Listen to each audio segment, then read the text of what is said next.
En primer lugar, le vamos a dar la palabra al doctor Ricardo Paredes, quien nos va a dar una introducción al evento. Gracias. Buenas tardes a todos, buenas tardes, sean bienvenidos a la Benemérita Universidad Autónoma de Puebla. Es un gusto también tener con nosotros a alumnos de nuestra universidad, alumnos del posgrado, tanto del Instituto de Ciencias de Gobierno y Desarrollo Estratégico como de la Facultad de Administración.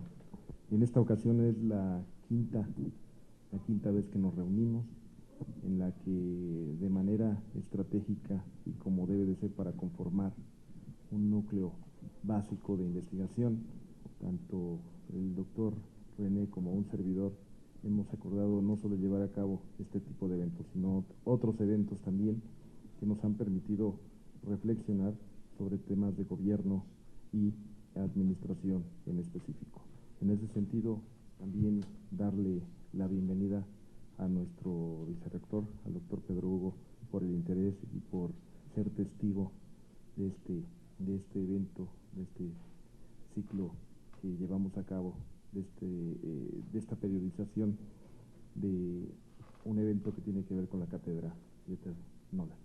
Y en ese sentido también darle la bienvenida a la doctora Claudia Sila, quien nos comentaba que pues viene aterrizando precisamente ahorita y que viene adaptándose. Bienvenida a México, bienvenida a Puebla, bienvenida a este espacio universitario, a este complejo cultural universitario, y bienvenida también en el sentido de encontrarte con colegas, encontrarte con interesados en el tema de la ciencia política y los estudios electorales.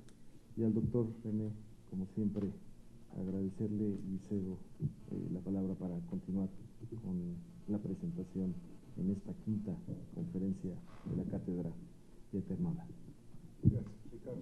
Buenas tardes a todos, un gusto recibirlos. Ya se sienten las vacaciones de verano, eso indiscutiblemente, y si no se sienten, ya se exigen. Pero nos platicaba la doctora Claudia, platicamos cuando a través del doctor Nolan pudimos establecer contacto, que si era conveniente o no hacer la sesión ahora o pasarla hasta el otoño. Bueno, valoramos y finalmente platicamos y tomamos la decisión de hacerla ahora, por lo tanto, les agradecemos mucho su presencia, les damos la más cordial bienvenida, como también ya se lo hemos dado y se lo reiteramos a Claudia. Voy a leer algunos datos curriculares de la doctora Claudia Sila, que hoy es nuestra conferencista y que es, según lo ha comentado el profesor Nolan, nuestra conferencista de lujo. Entonces, ella es en este momento es subcoordinadora del Departamento de Investigación de las Américas de la Fundación Ciencia y Política, específicamente, como nos decía hace rato, el nombre largo, Instituto Alemán para Asuntos Internacionales y de Seguridad. Está en Berlín, en Alemania. Voy a resumir algunas cosas. Su perfil profesional, sus áreas de investigación son fundamentalmente tres: política internacional, política comparada y metodología.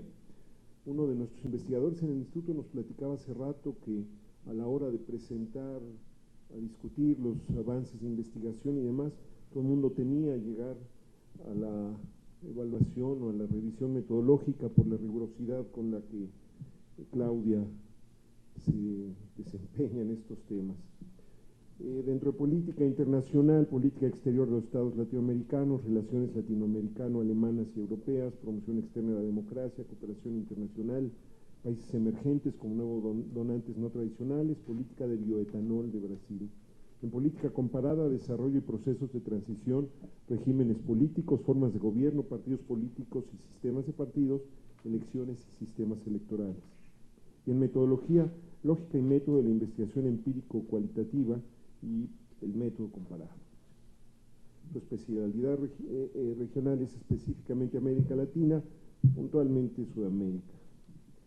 Ella hizo sus estudios universitarios inicialmente en la Universidad de Belgrano en Buenos Aires en ciencia política, para después concluir y obtener el Magistra Artium en Ciencia Política como carrera principal y Psicología y Sociología como carreras secundarias en la Universidad de Heidelberg. Su tesis de maestría fue Sistemas de Partidos Comparados, Argentina y Brasil, y sus tutores de tesis fueron el doctor Dieter Nolen y el doctor Klaus von Bein. Después, en la propia Universidad de Heidelberg, obtuvo el doctorado en Ciencia Política con la tesis Democracia en el discurso de los partidos políticos Argentina y Chile en comparación, dirigida también por el profesor Nolen y por el profesor von Bein. Ha sido becaria de la Fundación Konrad Adenauer y de la Fundación Evelyn Anger Bucerius, no la conozco, y sus actividades científicas y docentes se han desarrollado tanto en la Universidad de Heidelberg, el Instituto de Ciencia Política, como en el Heidelberg Center en Latinoamérica, el centro de la Universidad de Heidelberg para Latinoamérica, que está en Santiago de Chile. Ahí fue asistente científica del programa de máster de posgrado en estudios de política europea. Coordinó ahí la maestría en representación del profesor Dieter Nolen, y en la Fundación Ciencia y Política, actualmente en el Departamento de Investigación Las Américas, como ya lo señalé. Y además es docente del Instituto Latinoamérica de la Universidad Libre de Berlín. Ha dictado seminarios y cursos universitarios tanto en el Instituto de Ciencia Política de la Universidad de Heidelberg como el Centro para Latinoamérica de la Universidad de Heidelberg, en Santiago de Chile, y en la Universidad Libre de Berlín, básicamente en ciencia política y en temas relacionados a Sudamérica y Estados latinoamericanos. Dirige como dirección de proyecto desde el 2011 en el Ministerio Federal para la Cooperación Económica y el Desarrollo de la Fundación Ciencia y Política. Está trabajando cooperaciones triangulares con nuevos elementos de la cooperación para el desarrollo, oportunidades y riesgos, los casos de Brasil, India y China. Y como consultora y evaluadora lo ha sido para la Fundación Friedrich Ebert, para la Fundación Konrad Adenauer, para la Fundación Hans Seidel. Pertenece a la Asociación Alemana de Ciencia Política, a LASA, Latin American Studies Association, y bueno, tiene publicaciones y demás. Entonces, es bastante extenso, importante su currículum. Le damos la más cordial bienvenida y le dejo en uso de la palabra a la doctora Claudia Sila. Muchas gracias.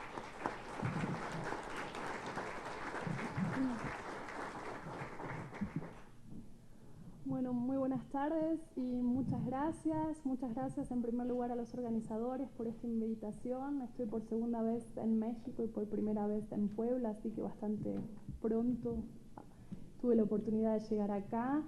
Es un honor para mí conocer más de cerca la universidad, conocer esta ciudad y también un honor poder dar una conferencia en el marco de esta cátedra. Y gracias a ustedes por venir, porque no hay conferencias sin público y sé que las clases ya han terminado y sin embargo están acá.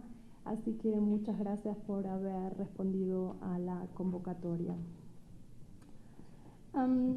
Mi tema es Ciencia Política y Asesoría Política, reflexiones teórico-metodológicas y prácticas, como está anunciado. Y quisiera comenzar mi conferencia haciendo honor a quien inspire y da nombre a esta cátedra, a mi querido maestro Dieter Nolen, refiriéndome así de entrada al contexto y los conceptos, categorías centrales de su enfoque politológico, pero claro, relacionadas a mi temática. En primer lugar, el contexto. Según el politólogo de Heidelberg, las mismas estructuras políticas funcionan de forma diferente dependiendo del contexto en el que éstas están inmersas. Si bien determinados diseños institucionales formales presentan una lógica operativa típica o una cierta tendencia en sus efectos, las características específicas de su funcionamiento son producto de una complejidad empírica de la que participan variados factores, incluso factores no institucionales.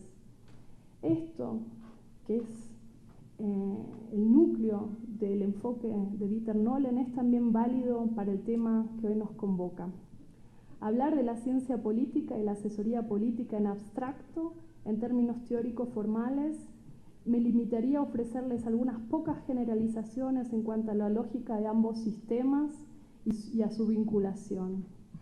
Sin embargo, creo que es más que hay más potencial cognoscitivo en el análisis atado a tiempo y espacio, en la reflexión sobre el funcionamiento empírico de la ciencia política y la asesoría política en un contexto determinado.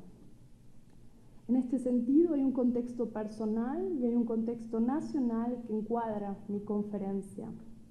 En lo personal, ya se adelantó en la cordial presentación, pertenezco por un lado al mundo de la ciencia política por cuanto estudié esta disciplina y me doctoré en ella en la Universidad de Heidelberg.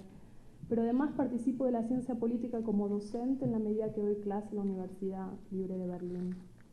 También aplico la ciencia política cuando realizo investigaciones científicas.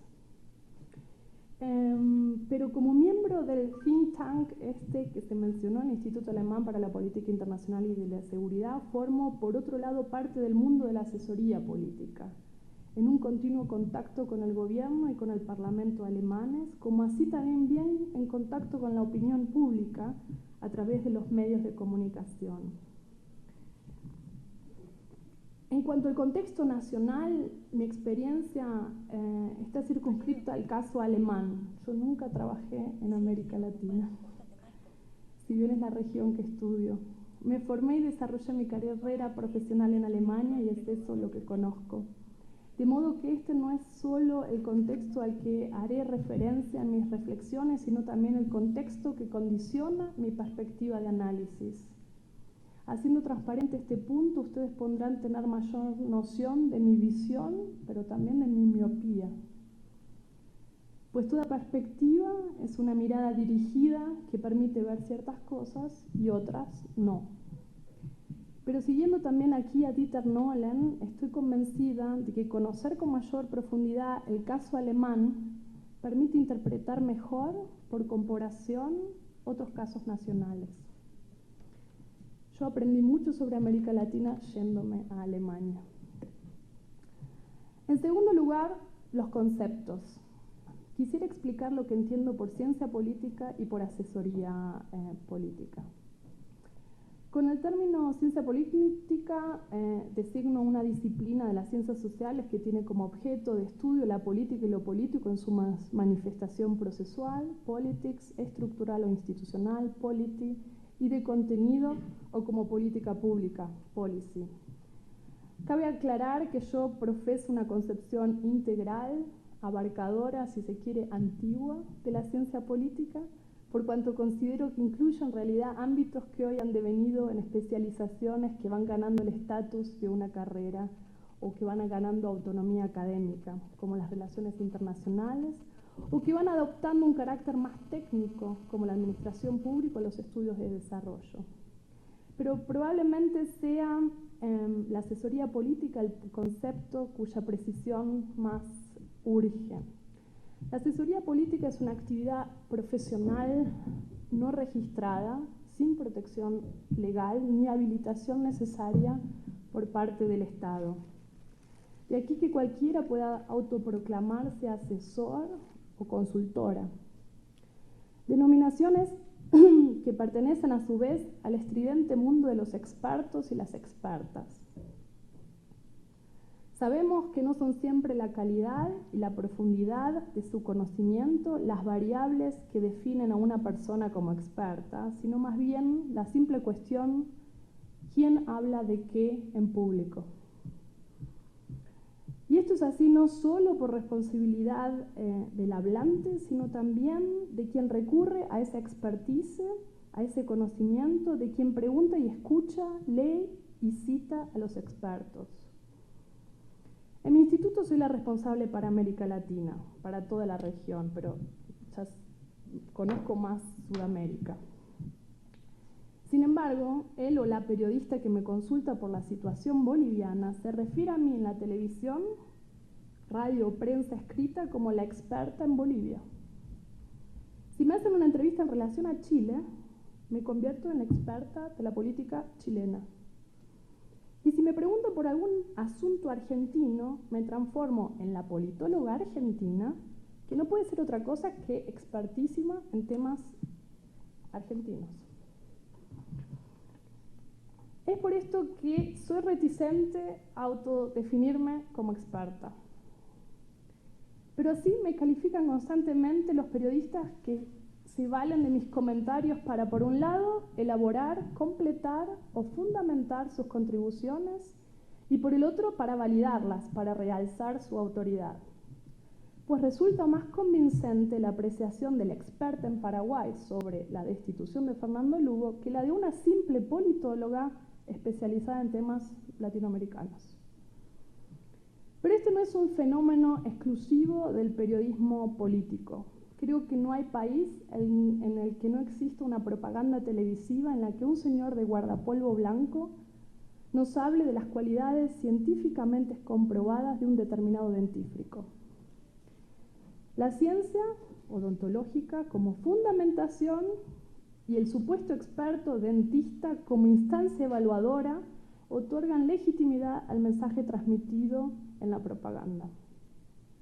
Volviendo a la asesoría o consultoría política, términos que utilizo como sinónimos, asesoría y consultoría política, debe reconocerse que muchas son sus formas. Lo que yo practico y sobre lo que hoy pretendo reflexionar con ustedes, porque es también lo que conozco, es lo que en Alemania más precisamente se denomina asesoría política científica, y a la que yo le agregaría el calificativo de autónoma. El adjetivo científico caracteriza tanto su orientación como su fundamentación. Por un lado, si bien como toda asesoría política, el punto de referencia de la asesoría política científica es la acción política, no se persigue con ella un objetivo programático o advocatorio. La asesoría política científica no está destinada a imponer una agenda específica ni un determinado curso de la política. Ya me referiré más adelante a lo que yo considero son las funciones de la asesoría política científica.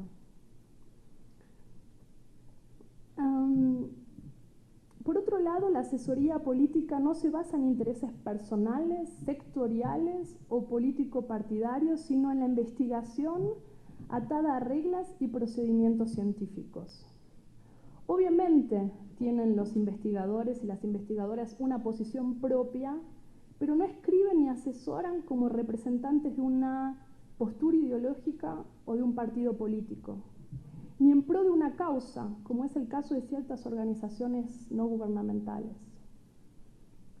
Considerando entonces la orientación y fundamentación específicas de la asesoría política científica, debe concluirse que ella difiere tanto del lobby, por ejemplo, de las cámaras empresariales o de los sindicatos, como así también de las campañas de una organización como Greenpeace o de la misión que define para sí Transparency International.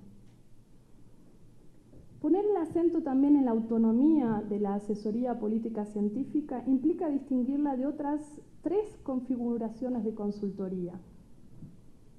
Primero, de la contratación individual por parte de una funcionaria o de un político, de algún politólogo o politóloga como asesor constante personal. Segundo, distinguirla de la creación de consejos o comisiones de expertos por parte del gobierno, es decir, de esos órganos consultivos abocados a una tarea concreta y en ocasiones por un lapso de tiempo limitado.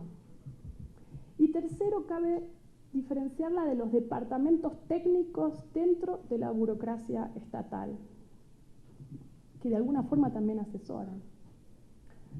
Todos estos casos carecen de la autonomía típica de los institutos de investigación de Alemania que se dedican a la asesoría política entendida como científica.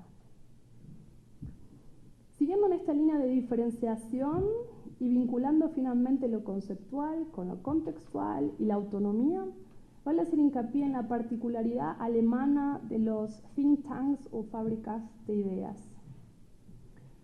Estos son institutos de investigación no universitarios con financiamiento público equivalente a, en todo caso, más del 50%, varía, llega hasta el 99% o puede ser 60%, pero que no representan órganos del Estado y su agenda de investigación, como ya conversamos un poco antes de la conferencia, no depende del color de gobierno de turno. Al mismo tiempo pretenden ser, y de ellos también se espera, que funjan como fuente de asesoría para los agentes decisorios. Así, los think tanks alemanes, que son gran parte cuna de la asesoría política científica, de la que hoy hablamos, se apartan tanto de los think tanks latinoamericanos como de los estadounidenses en dos sentidos. En primer lugar, porque su financiamiento no es privado, como es típico en los Estados Unidos, sino que proviene del presupuesto del Estado y por ende de los impuestos que paga la ciudadanía.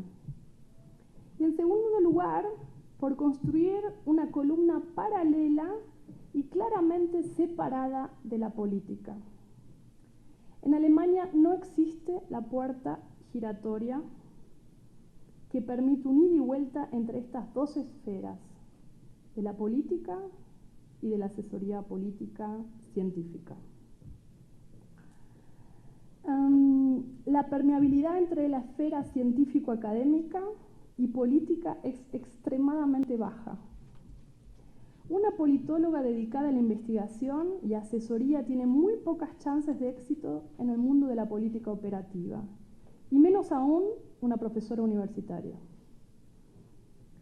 Incluso los académicos que, si bien no se cruzan a la política, sí aparecen con frecuencia en la televisión comentando fenómenos políticos o explicándoselos a un público lego, no tardan en perder el respeto de sus colegas,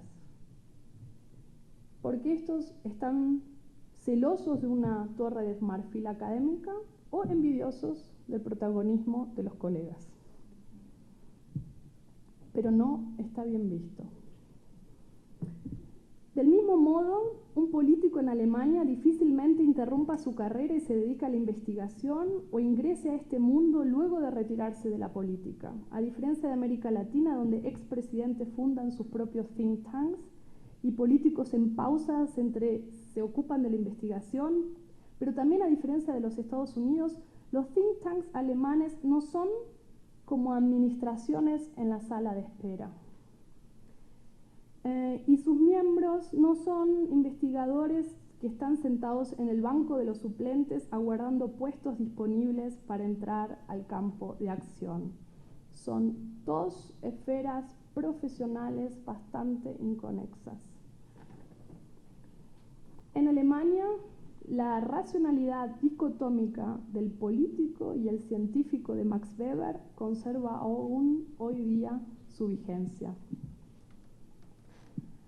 Tras estas precisiones preliminares sobre contexto y conceptos, quisiera ahora avanzar en la reflexión sobre la asesoría política científica, adentrándome en sus peculiaridades sistémicas, como así también en su vinculación con la ciencia política y su vinculación con la política operativa, pero primero tomo un trago.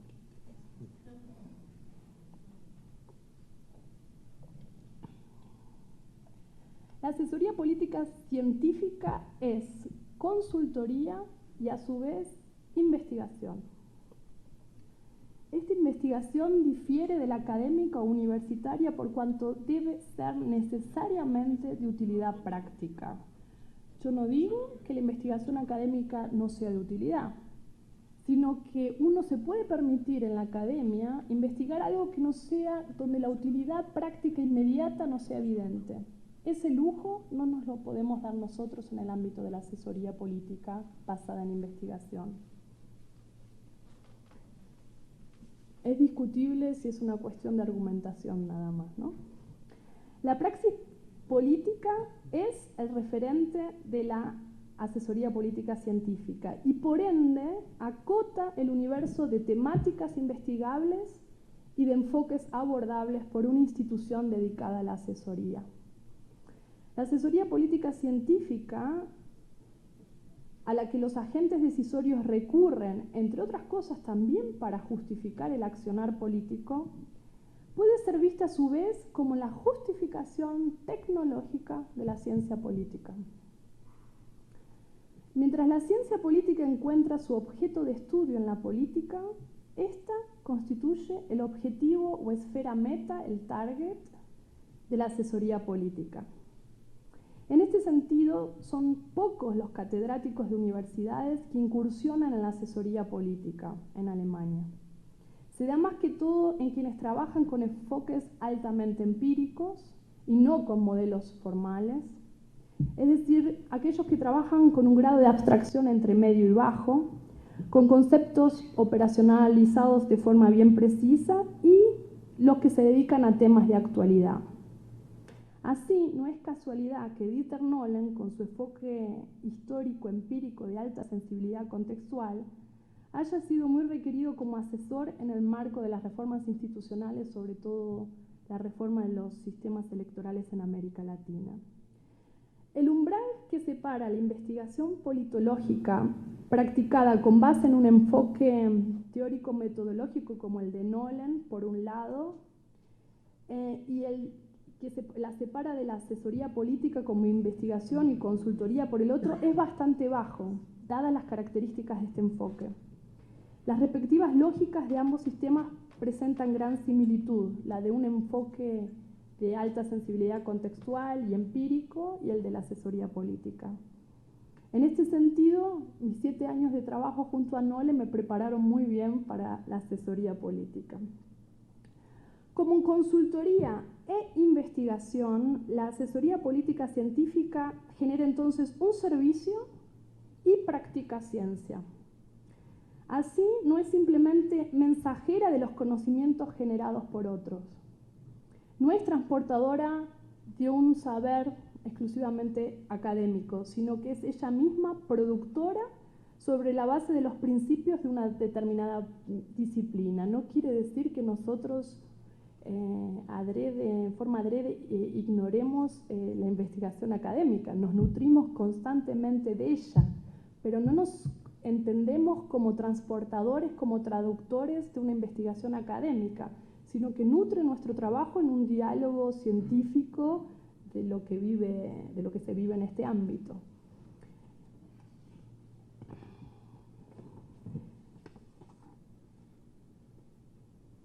Yo me estoy centrando acá en la ciencia política, pero además está decir que hay otras ciencias sociales que pueden ser fuente de la asesoría política. De hecho, el instituto en el que yo trabajo, un 30% del plantel de investigación tuvo otra formación. Tenemos antropólogos, tenemos abogados, tenemos economistas, pero, como les digo, el 70% de los asesores son politólogos.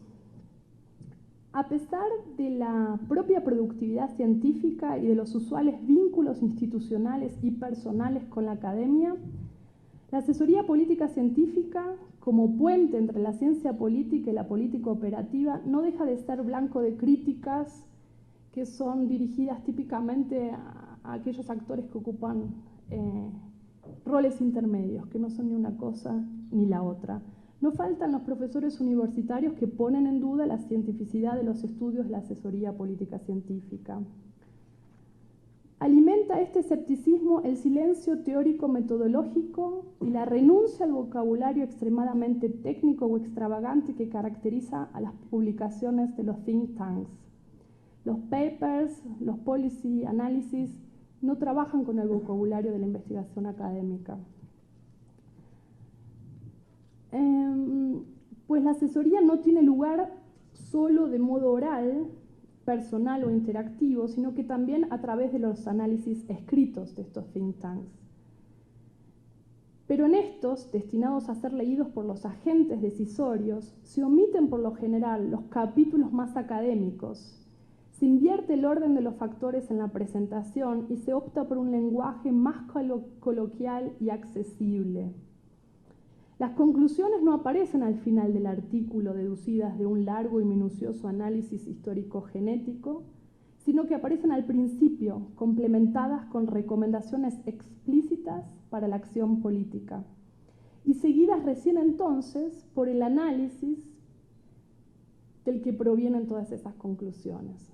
La presentación es la inversa que la del proceso de investigación.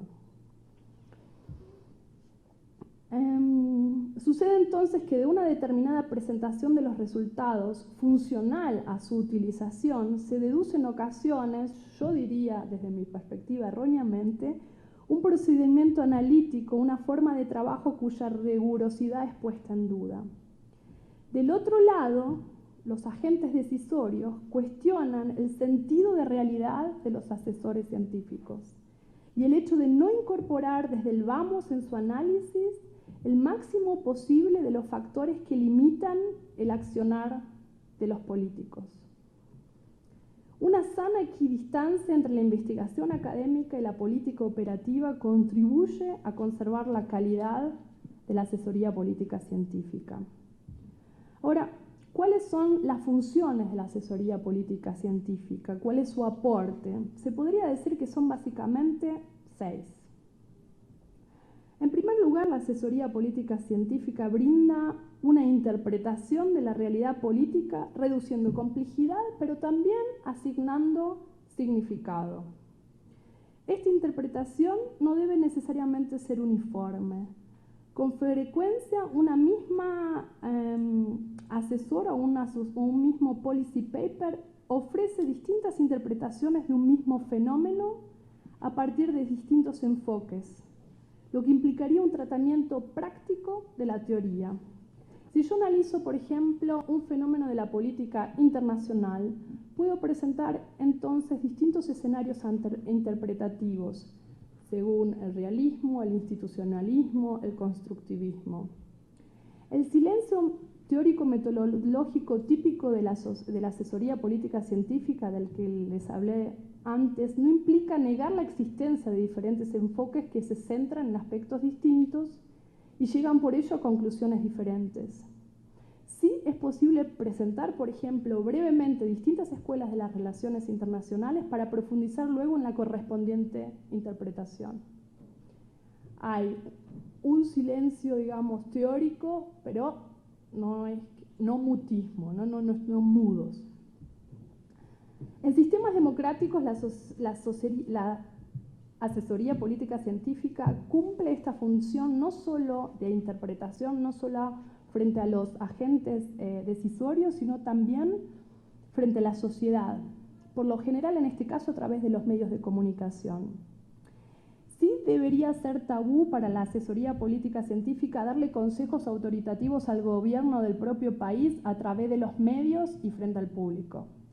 Me refiero a exhortaciones como Angela Merkel debería de una vez por todas hacer esto y lo otro. Si yo hago eso en los medios, es recomendable la discreción y la humildad si se pretende tener aceptación como asesora en el ámbito político. Yo no le hablo a los agentes que pretendo asesorar en público.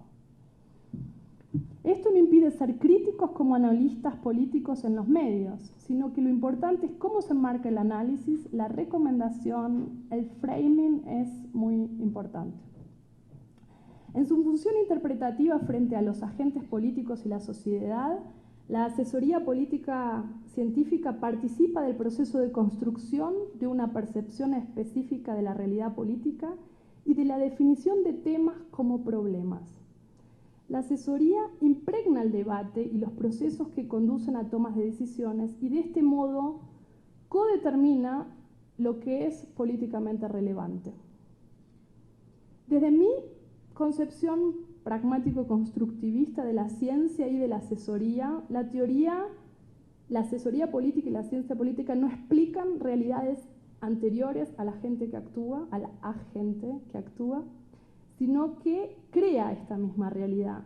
Los científicos somos intelectuales públicos que participamos de la construcción de esa realidad. Segunda función, otra tarea de la asesoría política es generar ideas fundadas teórica y empíricamente.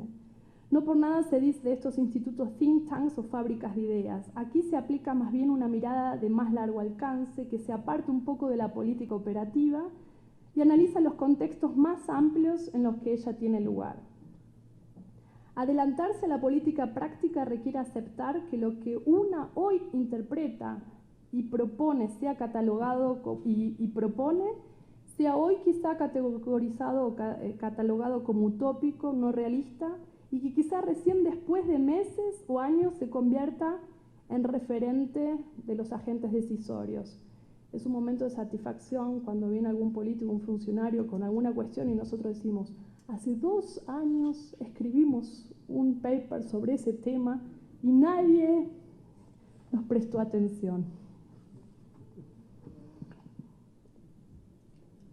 No solamente generar ideas es una función, sino una tercera obviamente es examinar las existentes, probar las que están en discusión. La creatividad no alcanza para tanto.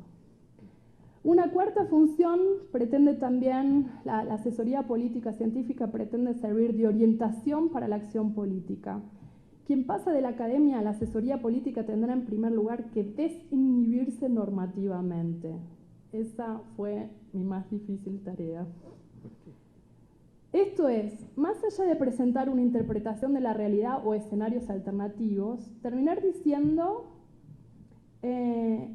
dando respuesta a la pregunta, bueno, entendí qué pasa, pero ahora dígame qué hago.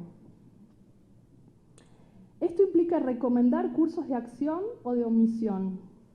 Se trata entonces no solo de determinar interpretativamente el ser, sino de indicar cuál tendría que ser el deber ser a elegir y cómo llegar a él.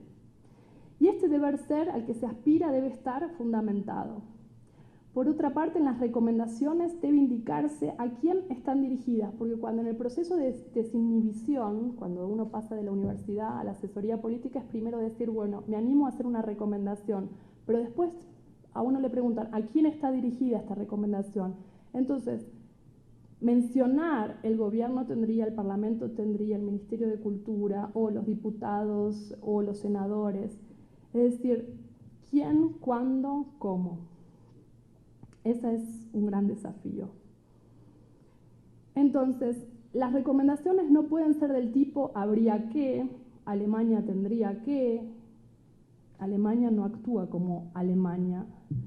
Entonces, ¿quién de Alemania tendría que actuar así? Porque si uno se queda en el habría que, Alemania tendría que, pierde el impacto sobre la acción política como asesoría política. No quiere decir que de la otra forma esté asegurado, pero las chances aumentan. Deben detallarse entonces los actores, las instituciones. Paso a la quinta función. La asesoría política científica puede servir de alarma temprana para anticipar desarrollos o para llamar la atención a un fenómeno actual no estudiado, ya lo mencioné, un fenómeno que no se está discutiendo. Entonces, o un fenómeno futuro, un desarrollo futuro, igualmente la cuestión del pronóstico, el prognosis, hay que tener mucho cuidado si uno lo quiere hacer con seriedad, pero estar atenta a desarrollos que uno ve venir y la política no ve venir, o llamar la atención a fenómenos actuales que la política todavía no tiene en el radar. Argumentar contra el mainstream o dedicarse a temas que no están de moda puede ser un valiosísimo efecto de irritación productiva. La dificultad está que la política se encuentra sobreexigida ya con lo que ve. Cuando uno le mete más cosas que no ve, es como que ya tiene suficiente. Pero de eso también se trata. Sexta y última función que yo distingo: los think tanks dedicados a la asesoría política científica pueden ser sitios para el intercambio racional de ideas, donde más allá de las fronteras partidarias y ministeriales, políticos y funcionarios pueden discutir libremente en un ambiente protegido. De ahí las típicas Chatham House Rules. Conocen las reglas de confidencialidad, se hacen reuniones en esos institutos, se discute. Se puede invitar a periodistas, pero está prohibido citar lo que se escuchó, citar afuera lo que se escuchó adentro. Este ambiente protegido lo que intenta es que los políticos y los funcionarios no hablen y discutan como si estuvieran frente a la cámara, y que no saquen el discurso del bolsillo o se limiten al protocolo, sino que haya un debate sustancial. Y eso solamente es posible si uno tiene la confianza de que lo que se discuta ahí no sale de esas paredes. Y esta función los think tanks pueden desempeñarla a nivel nacional, invitando a distintos actores del país, pero también hay todo un movimiento internacional. donde se discuten o lo que se llama diplomacia second track o diplomacia de otros actores. Paso a mi último punto en el que quiero indagar de esta conferencia. ¿Cuáles son? Recalcar que el cumplimiento de estas funciones que yo distingo, otras tipologías son también pensables, el cumplimiento de estas funciones depende de ciertos criterios de calidad que son a su vez, creo, los desafíos con los que está confrontada la asesoría política científica. Estos son, a mi entender, tres: cientificidad, independencia y relevancia. Si estos criterios de calidad están cumplidos, es más factible que las tareas sean desempeñadas en forma adecuada. Cientificidad e independencia van de la mano. Se trata aquí de respetar en la investigación los estándares de la disciplina. En lo posible, la investigación ha de ser de propia iniciativa y no por encargo. Solo así es posible dedicarse a temas que no están de moda o cumplir con la función de irritación creativa y productiva, llamando la atención a desarrollos que son pasados por alto, porque generalmente el financiamiento se concentra en temas de moda. Entonces uno pierde la libertad de dedicarse a lo no financiado. Y si se aprovecha el financiamiento existente para el tratamiento de algún tema específico, habrá que asegurar que la investigación esté abierta a todo tipo de resultados y conclusiones, que en ellos no influyan los clientes ni los destinatarios, ni los financiadores, que pueden ser otras fundaciones, ni los destinatarios. Y eso es importante, que la versión final sea una sorpresa para estos dos tipos de actores. En cuanto a la relevancia, esta supone una orientación práctica tecnológica hacia la acción política. Una asesoría política científica que no sirve a los agentes decisorios no cumple su fin. Relevancia implica entonces, por un lado, responder a los cuestionamientos de interés de la política, pero además despertar en la política el interés por temas que la asesoría política científica considera importantes. En general, la demanda. Implica también considerar ser relevante o pretender ser relevante, implica considerar los tiempos de la política y sus restricciones empíricas, sin convertirse en su esclava. Una asesoría política científica que asume las barreras mentales y los condicionamientos contextuales de los políticos termina por replicarlos, termina por no aportarles nada nuevo, termina por no extenderles el horizonte. De modo que sí hay que tener en cuenta estos factores, tiempo, limitaciones, pero no supeditarse a ellos en la investigación y en la consultoría. En ámbitos democráticos, la asesoría política científica debe convivir con el hecho de que los consultores, incluso los de un mismo think tank, no interpretan necesariamente de forma homogénea ni recomiendan un curso de acción uniforme.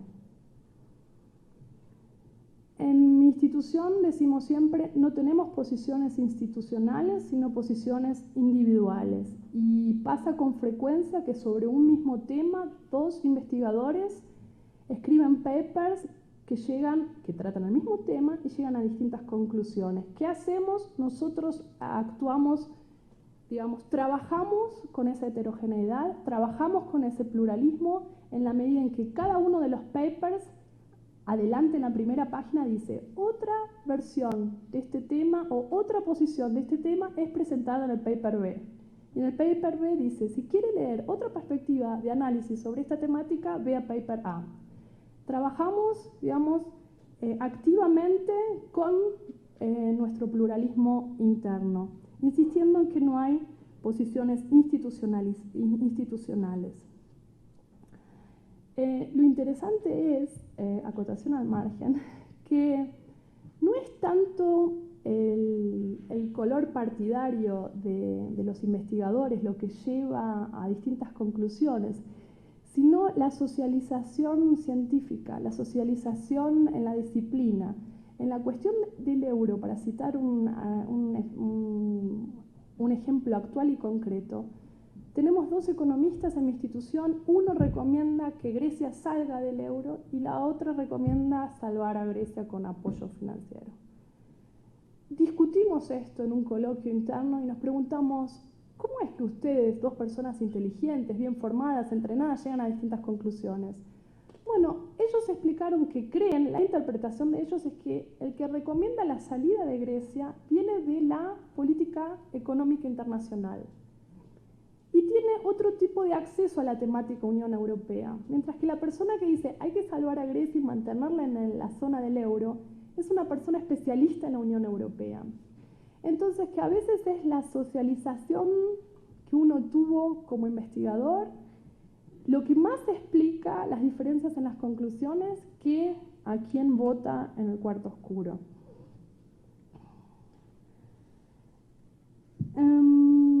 Así, la asesoría política científica debe renunciar a la relevancia por hegemonía, por presentar una posición única. Esta es la verdad y la tienen que seguir ustedes porque esta es la verdad. Pero también debe renunciar a la relevancia por protagonismo.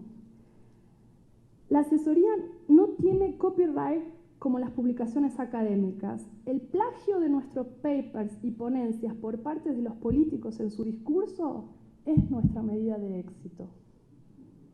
Y no podemos salir diciendo, esa idea es mía. Sin embargo, vale la pena desmistificar a la asesoría política en dos sentidos y con la desmistificación quiero concluir. En primer lugar, nosotros no andamos asesorando directamente a presidentes y primeros ministros. Lamento decirles, no es la verdad.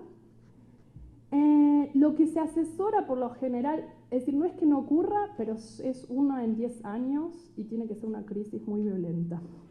Lo que se asesora es el nivel operativo o a los asesores de estos presidentes y cancilleres con los que nosotros no nos encontramos. Los asesores en su círculo de funcionarios inmediatos. Se asesoran los grupos de trabajo, se asesoran las divisiones técnicas. Algunos ministros sí, pero la cabeza central del Ejecutivo muy pocas veces.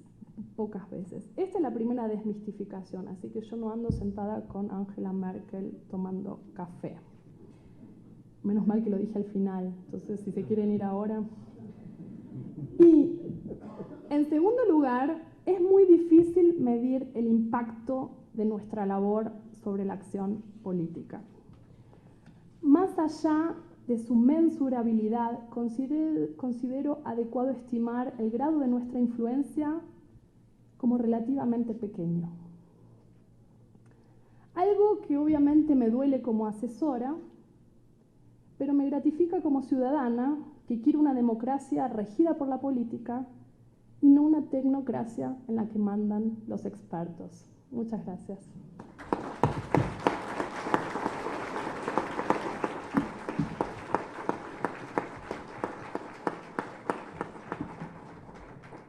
Bueno, a continuación pasamos a la etapa de preguntas. Si alguien tiene alguna pregunta que realizar para la doctora Claudia Sila. Adelante, por favor.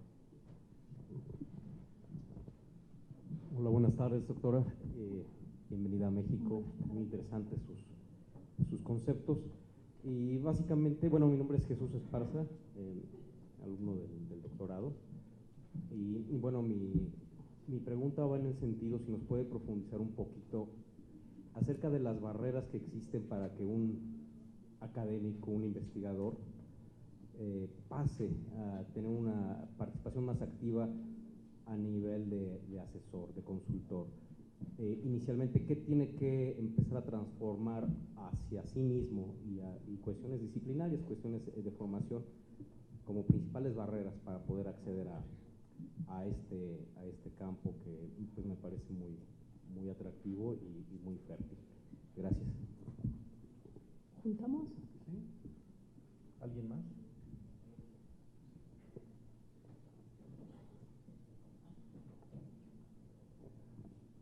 tardes, mi nombre es Roberto Simón, bienvenida a México y obviamente que tenga una excelente estancia en el estado de Puebla.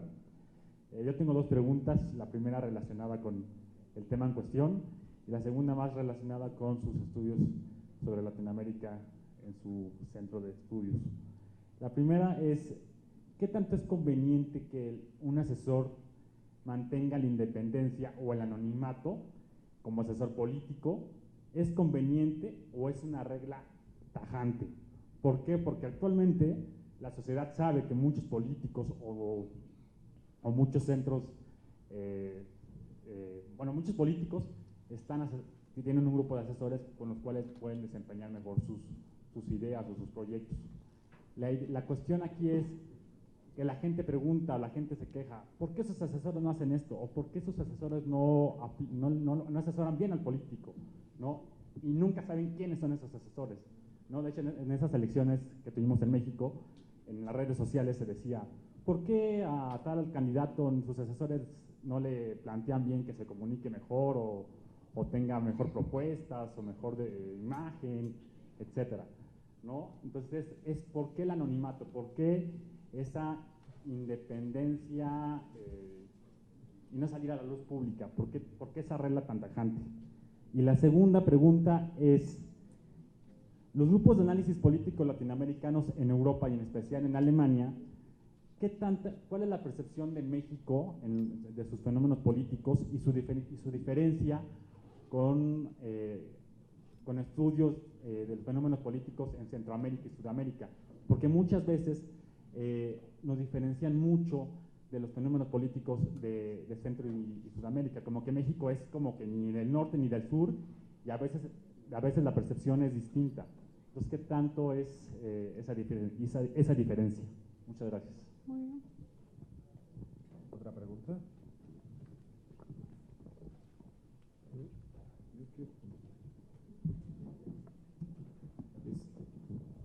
Yo recuerdo durante muchos años, que el principal interés de un académico en la UNAM, en el área de ciencia política, o sea, los que llegaban a ser directores de la Facultad de Ciencias Políticas y Sociales de la UNAM, que sin duda es la más importante facultad en esta área en México, todos ellos, su principal interés era llegar no para ser director, sino porque siendo director inmediatamente eran asesores de 5 o 6 secretarios, de algunos políticos, legisladores, etcétera. Incluso recuerdo un par de casos que presumían, con el tiempo se supo que uno sí, el otro no, que eran asesores directos de algunos presidentes.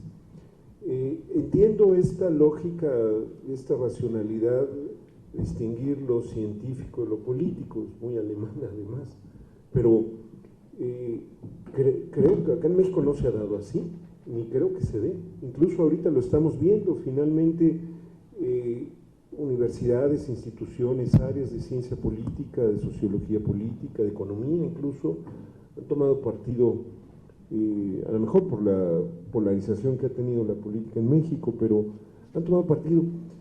Y de una u otra forma, yo no me atrevería a decir que esto ha dado un buen resultado, tampoco tengo elementos para decir que ha fracasado, pero sí estaría pensando que si se tratara de mantener esta lógica, esta racionalidad de distinguir lo académico y lo científico, creo que menos efectividad o menos posibilidad de incidencia tendrían. Entonces, ¿sería esto diferente para Alemania que para América Latina y específicamente para México?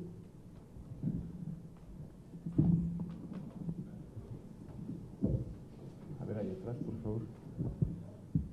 Buenas tardes, doctora. Espero que pruebe los dulces. Santa Clara. Mi pregunta tiene que ver con esta parte última que dice del impacto, no se puede medir a ciencia cierta cuál es el impacto de la asesoría a los políticos, ¿no? Pero me quedé pensando, ¿qué sería de los políticos sin asesores? Ya independientemente de que sean buenos o malos los que están asesorando. Recuerdo, por ejemplo, acontecimientos históricos de 1600, 1500, donde los reyes pues obviamente tomaban a veces decisiones sin una asesoría congruente con la realidad, o como dirían, con los más cercanos que estaban al monarca, que pues independientemente de que fueran politólogos o especialistas, etcétera, etcétera, pues obviamente se iban con la realidad o la percepción del momento, ¿no? Entonces, digamos, ese impacto desde mi punto de vista a lo mejor sí es difícil de medir, pero ¿qué sería de los políticos sin asesores, ¿no? Ya independientemente de si son buenos o malos.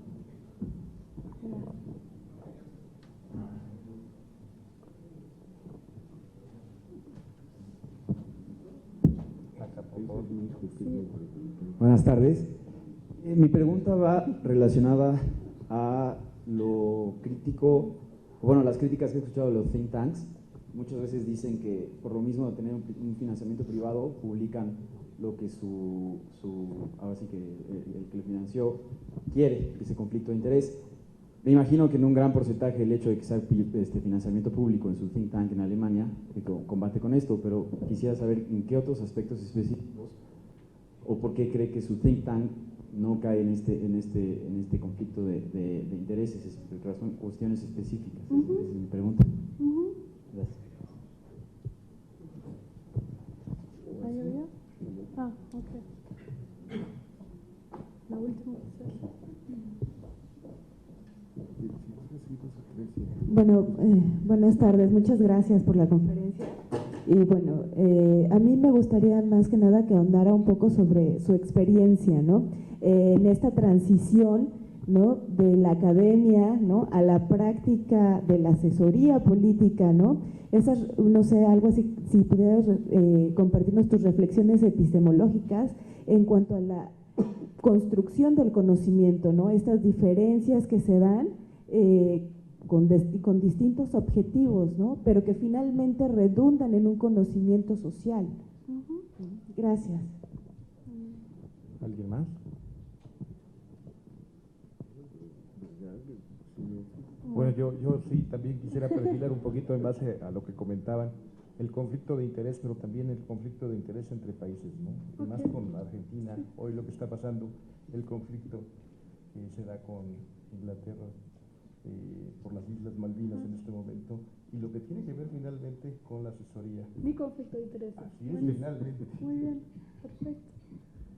Bueno, muchísimas gracias por las interesantes preguntas. Jesús, la pregunta por las barreras de la academia a la asesoría. Quiero aclarar lo que no pretendo decir o no pienso. Es decir, yo no considero que el traspaso no es posible. De hecho, yo vengo de ahí, nunca llegué a ser catedrática, pero digamos, vengo de trabajar en la academia según la lógica académica. Entonces, yo soy la comprobación de que es posible.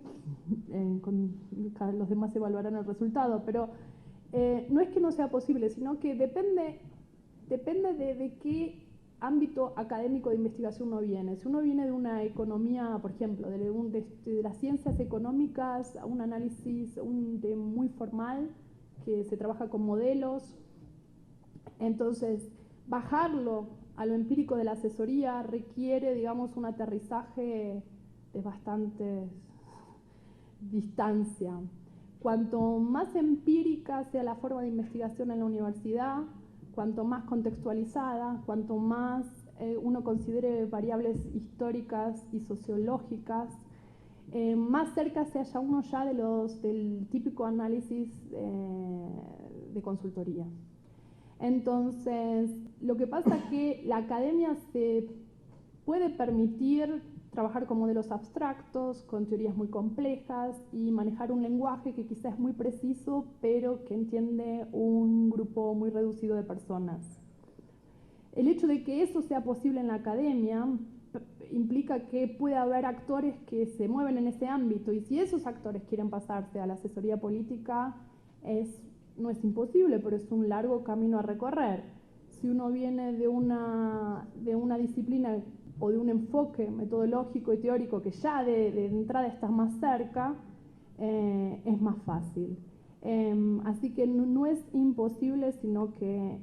y otra variable es el tiempo, digamos, los temas que yo elijo para analizar Yo no puedo decir mis resultados van a estar en 3 años o necesito un equipo de 20 personas.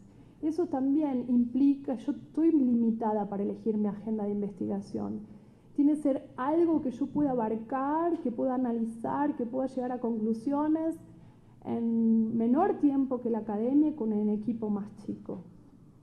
Esas son las limitaciones, pero al principio cuesta trabajar así, pero uno se acostumbra y los recursos limitados siempre promueven la eficiencia.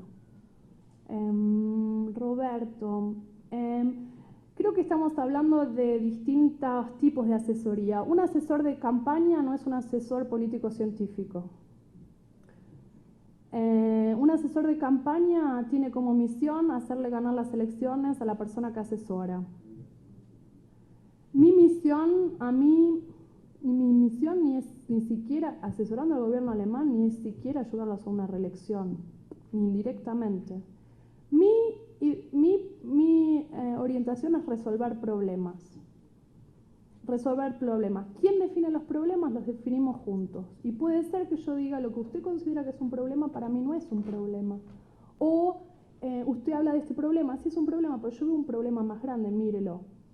Eso es trabajo de asesora. También decir, si a mí me pregunta, ¿queremos esto? ¿Cómo se llega ahí? Y si no, es compatible con mis valores, yo no tengo ningún compromiso porque yo no dependo profesionalmente de la persona a la que asesoro. Esa es la ironía. Mi target no es mi jefe. Entonces, esa es la libertad que yo tengo. ¿No te gusta o a mí no me gusta? No me van a echar del instituto.